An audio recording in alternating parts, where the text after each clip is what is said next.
الحمدللہ رب العالمین والصلاة والسلام علی سید المرسلین اما بعد۔ ایک بھائی سوال کرتے ہیں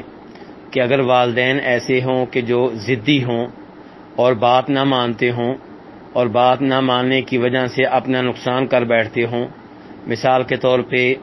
رات کے ٹائم فلور پہ چلنے پہ اصرار کرتے ہوں جس کی وجہ سے گر جاتے ہوں اور پھر ان کا نقصان ہوتا ہو،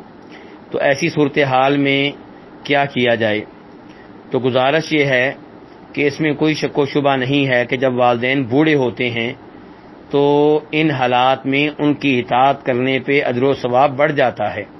اسی لیے تو نبی علیہ الصلوۃ والسلام یہ ارشاد فرماتے ہیں کہ جس نے اپنے والدین کو بڑھاپے کی حالت میں یا ان میں سے کسی ایک کو بڑھاپے کی حالت میں پایا اور ان کی خدمت کر کے جنت میں داخل نہ ہو سکا تو وہ ذلیل و رسوا ہو۔ اس حدیث کو امام مسلم رحمہ اللہ نے روایت کیا ہے۔ تو بڑھاپے کے عالم میں والدین کی خدمت کرنے کی بہت زیادہ ترغیب دی گئی ہے۔ اس کی وجہ یہی ہے کہ یہ وہ ایام ہوتے ہیں جن ایام میں والدین کی خدمت کرنا بہت مشکل ہوتا ہے، کیونکہ بعض اوقات بڑھاپے میں والدین کی حرکتیں بالکل بچوں کی طرح ہوتی ہیں، لیکن والدین ہیں، انہوں نے ہمیں پالا ہے،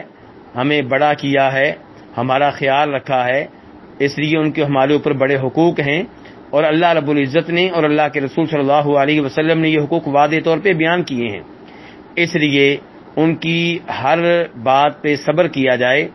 اور ان کی خدمت کی جائے، انہیں نقصان سے بچایا جائے، لیکن یہ سب کچھ ان کی توہین کیے بغیر، ان کی گستاخی کیے بغیر، ان پہ غصہ کیے بغیر اور کوئی بھی ایسی حرکت کیے بغیر جس سے ان کا دل دکھے۔ جب اس انداز سے خدمت کی جائے گی تو تب اللہ رب العزت کی طرف سے بہت زیادہ اجر و ثواب ملے گا اور بہت زیادہ مقام و مرتبہ ملے گا۔ اللہ رب العزت فرماتے ہیں سورہ بنی اسرائیل میں، جسے سورہ اسراء بھی کہتے ہیں، وَقَضَىٰ رَبُّكَ أَلَّا تَعْبُدُوا إِلَّا إِيَّاهُ وَبِالْوَالِدَيْنِ إِحْسَانًا کہ اللہ کا حکم یہ ہے کہ صرف ایک اللہ کی عبادت کرو اور والدین کے ساتھ اچھا سلوک کرو۔ إِمَّا يَبْلُغَنَّ عِندَكَ الْكِبَرَ أَحَدُهُمَا أَوْ كِلَاهُمَا فَلَا تَقُل لَّهُمَا أُفٍّ وَلَا تَنْهَرْهُمَا وَقُل لَّهُمَا قَوْلًا كَرِيمًا اگر وہ بڑھاپے میں پہنچ جائیں یا ان میں سے ایک بڑھاپے کی عمر کو پہنچ جائے تو انہیں ڈانٹنا نہیں ہے، ان کے سامنے اف تک نہیں کہنا، اور جو بھی بات کرنی ہے بڑی ہی نرمی کے ساتھ، بڑے ہی اچھے انداز سے کرنی ہے۔